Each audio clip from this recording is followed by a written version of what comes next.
Bienvenue sur Étoffe de légende, le petit podcast qui a l'étoffe des grands. Dentelle, satin, flanelle, sequin, vous aimez parler chiffon ? Ça tombe bien, nous aussi.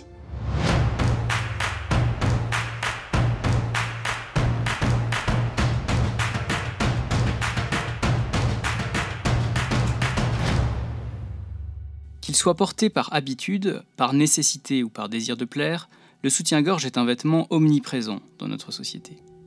Objet de nombreux fantasmes, souvent dissimulé, parfois exhibé, il fut tour à tour un vêtement pratique et un vêtement de séduction. Dans cet épisode, nous retraçons l'histoire de ce vêtement étonnant, de l'Antiquité à nos jours. Selon une croyance répandue, le soutien-gorge est une invention du début du siècle ayant remplacé le corset. En réalité, cela n'est pas tout à fait exact. Le soutien-gorge moderne est une invention récente, mais elle s'inspire directement de vêtements portés durant l'Antiquité. Dans de nombreuses civilisations anciennes, les femmes portent un vêtement spécifique au niveau de la poitrine. En fonction des cultures, ce vêtement peut remplir plusieurs rôles. Cacher les seins, les mettre en valeur, assurer du maintien, les fonctions sont multiples. Chez les Grecs, par exemple, certaines femmes portent l'apodesme. Il s'agit d'une bande de lin ou de laine placée en dessous de la poitrine et qui parfois la recouvre. De même, les Romaines portent le fascia pectoralis, un bandeau qui permet à la fois de cacher et de maintenir les seins. Il y a d'ailleurs en Sicile une fresque qui représente des femmes portant justement ce fascia pectoralis. L'effet est saisissant car leur tenue ressemble beaucoup à nos bikinis actuels. Ces exemples sont les plus connus, mais il existe à l'époque beaucoup d'autres sous-vêtements, notamment destinés à comprimer la poitrine. Il y a ensuite un grand vide dans l'histoire. La trace de l'ancêtre du soutien-gorge s'éteint pour réapparaître seulement au milieu du XVe siècle, soit quasiment 2000 ans plus tard. Mais grâce à quelques écrits et illustrations, on comprend qu'au Moyen-Âge, certaines femmes portaient des vêtements semblables au soutien-gorge. Il est difficile de savoir si ce phénomène touchait toutes les femmes ou seulement les plus fortunées. Quoi qu'il en soit, pour les femmes concernées, il semble que la mode ait été d'avoir les seins relevés et séparés. C'est donc à cette époque qu'apparaît le bonnet, qui permet une séparation nette entre les deux seins. Vers la fin du Moyen-Âge, le soutien-gorge est d'abord remplacé par le corps à baleine, puis par le corset. L'histoire du corset et de ses dérivés est très riche, et je ferai certainement un épisode entier à ce sujet. Mais ce qu'il est important de retenir ici, c'est que le corset et le soutien-gorge n'ont pas les mêmes rôles. Le soutien-gorge sert essentiellement à maintenir et à masquer la poitrine. Le corset remplit ses rôles, mais il permet aussi de sculpter la taille. Contrairement au soutien-gorge, il est constitué de baleines, qui sont un ensemble de tiges en métal qui lui confèrent une grande rigidité. Le corset agit donc sur tout le buste et permet de comprimer la taille. Le soutien-gorge, lui, agit uniquement sur la poitrine. Quoi qu'il en soit, le corset devient la norme à partir de la Renaissance et le soutien-gorge disparaît à nouveau. Jusqu'au milieu du XIXe siècle, où tout s'accélère brutalement. À cette époque, il y a encore un écart très marqué entre le statut social des femmes et celui des hommes. Plusieurs mouvements féministes s'organisent pour lutter contre ces inégalités. Leur but est simple, permettre aux femmes d'être aussi libres et indépendantes que les hommes. Et l'une des batailles, c'est celle de l'habillement. Jusqu'ici, les femmes portent des tenues compliquées, longues à mettre et loin d'être pratiques. Ces vêtements sont élégants, mais ils enferment les femmes dans un rôle d'apparat qu'elles n'ont plus forcément envie de jouer. Les féministes s'attaquent donc au corset. Elles sont d'ailleurs soutenues par un nombre grandissant de médecins qui constatent que le corset a des conséquences néfastes sur le plan physiologique. Mais il n'a pas que des défauts, il assure quand même un maintien de la poitrine tout à fait nécessaire. Il faut donc trouver une solution de remplacement qui permette d'assurer ce maintien tout en évitant les défauts du corset. Vers le milieu du siècle, plusieurs personnes tentent donc de répondre au problème. D'abord, un certain Henri Lécher brevette à New York un premier prototype de soutien-gorge en 1859. Quand on y pense, c'est assez surprenant de breveter quelque chose qui existait déjà plusieurs siècles auparavant. Mais cela s'explique par le fait qu'on avait un peu oublié que les femmes n'avaient pas toujours porté des corsets. S'il part d'un bon sentiment, le système de Henri Lécher n'est à la vérité pas très pratique. Il combine des bonnets de soutien-gorge avec d'étranges protections pour les aisselles et ne sera finalement jamais fabriqué. Une seconde tentative de réinvention du soutien-gorge est menée par Herminie Cadol en 1889. Herminie Cadol, c'est un personnage d'histoire. Outre les travaux de couture, elle est surtout connue pour ses engagements politiques. Le jour, elle est ouvrière dans un atelier de confection de corsets. La nuit, elle est féministe, socialiste et révolutionnaire. Elle s'engage auprès de Louise Michel lors de la Commune de Paris et sera d'ailleurs emprisonnée pour ça. Aussi, 15 ans plus tard, toujours en froid avec les autorités, elle s'exile en Argentine et ouvre une boutique de lingerie à Buenos Aires. C'est là qu'elle décide de couper le corset en deux parties distinctes. Une partie inférieure qui permet de gainer la taille et une partie supérieure dont le seul rôle est de maintenir la poitrine. Ce découpage offre le meilleur des deux mondes, la taille de guêpe et le maintien du soutien-gorge. Mais lorsqu'elle présente son invention à l'Exposition universelle de Paris, elle passe tout à fait inaperçue.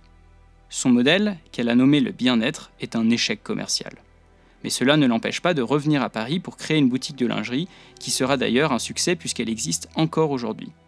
Elle deviendra par la suite l'une des couturières de lingerie les plus célèbres de son époque et habillera notamment des personnalités comme Mata Hari. À l'instar d'Herminie Cadol ou d'Henri Lécher, il y a au début du siècle de nombreuses tentatives pour créer un soutien-gorge idéal. En 1893, par exemple, Marie Tussek invente le premier soutien-gorge fermé par des agrafes. Son invention est très proche des modèles à balconnet actuels, mais elle restera dans l'ombre pendant des dizaines d'années. De même, en 1913, le premier soutien-gorge moderne sans armature est créé par une jeune américaine de 19 ans, Mary Phelps Jacob. Pour maintenir ses seins en place lors d'une soirée dansante, elle relie deux mouchoirs en soie avec un ruban de satin et le noue au niveau des épaules et du dos. Satisfaite de son idée, elle la brevette, puis revend les droits au frère Warner. Mais malgré toutes ces inventions, le soutien-gorge reste dans l'ombre pendant de nombreuses années. Trop cher pour le grand public, peut-être trop en avance sur son temps, il reste complètement à la marge. La plupart des femmes de l'époque préfèrent porter le corset. Jusqu'à ce que tout bascule, et pour une raison que personne n'avait vu venir. En 1917, la Première Guerre mondiale dure depuis 3 ans et les belligérants peinent à rassembler tout le métal nécessaire pour construire des armes. Aux États-Unis, l'industrie du corset consomme à elle seule 8000 tonnes d'acier par an. En conséquence, le gouvernement décide d'interdire la fabrication de corsets à baleines métalliques. Privées de corset, les femmes se tournent peu à peu vers les soutiens-gorge. Mais il faudra attendre les années 20 pour que le soutien-gorge supplante définitivement le corset. Son essor est dû à deux effets. D'abord, la Première Guerre mondiale a profondément changé la condition des femmes. Amenées à avoir une activité professionnelle ou à pratiquer le sport, elles ressentent le besoin de s'habiller de manière plus fonctionnelle. Ensuite, des couturiers comme Paul Poiret, Madeleine Vionnet ou Nicole Grout font évoluer la mode. Dans les esprits, le corset devient une vieillerie associée à l'avant-guerre et les canons de la mode favorisent désormais le soutien-gorge. Dans les années 20, la mode est aux poitrines discrètes et à la taille effacée, plus ou moins inspirée de l'époque empire. La mode à la garçonne consiste en quelque sorte à masquer la féminité. La fin du conflit permet aux couturiers d'utiliser des tissus jusqu'alors introuvables, comme par exemple la soie, la mousseline et la batiste. C'est un véritable changement, car les corsets d'avant-guerre étaient réalisés dans des tissus beaucoup plus robustes, comme le coutil par exemple. L'industrie du soutien-gorge prend un tournant majeur dans les années 30, notamment grâce à des améliorations techniques et à la production de masse. C'est à cette époque qu'est créé le nylon, un matériau qui révolutionne l'univers de la lingerie. La mode, notamment sous l'influence du Coco Chanel, est elle aussi en mutation. De nombreux fabricants de soutien-gorge apparaissent à cette époque, notamment Triumph, Maidenform, Gossard, Spirella, Spencer, Twilfit et Smington. Mais à ce stade, le soutien-gorge ne résout pas tous les problèmes. Il n'est pas réglable et la plupart des femmes sont condamnées à adapter chacun de leurs soutiens-gorge à leur morphologie. Ainsi, la première véritable évolution du soutien-gorge moderne est la création de différentes tailles de bonnets par Maidenform en 1935. Rapidement, plusieurs marques adoptent 4 tailles différentes, allant de A à D. Dès les années 40, le cinéma joue un rôle important dans le marketing associé au soutien-gorge.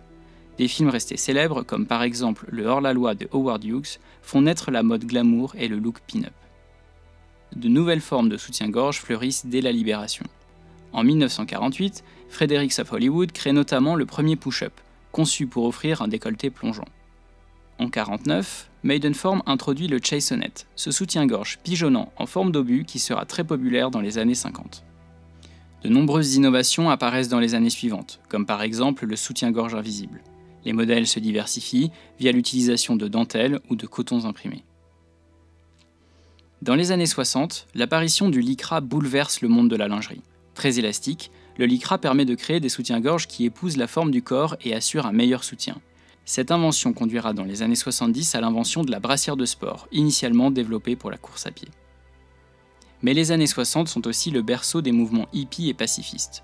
Vers la fin de la décennie, un vaste mouvement de protestation conduit une partie de la jeune génération à rejeter les soutiens-gorge. Dans les années 70, le corps de la femme est à l'honneur et le soutien-gorge change progressivement de fonction.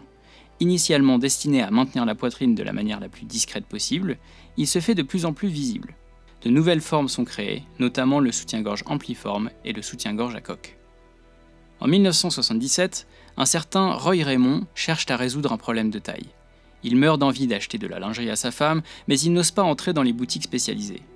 L'homme crée donc sa propre boutique de lingerie, avec une possibilité d'achat par correspondance.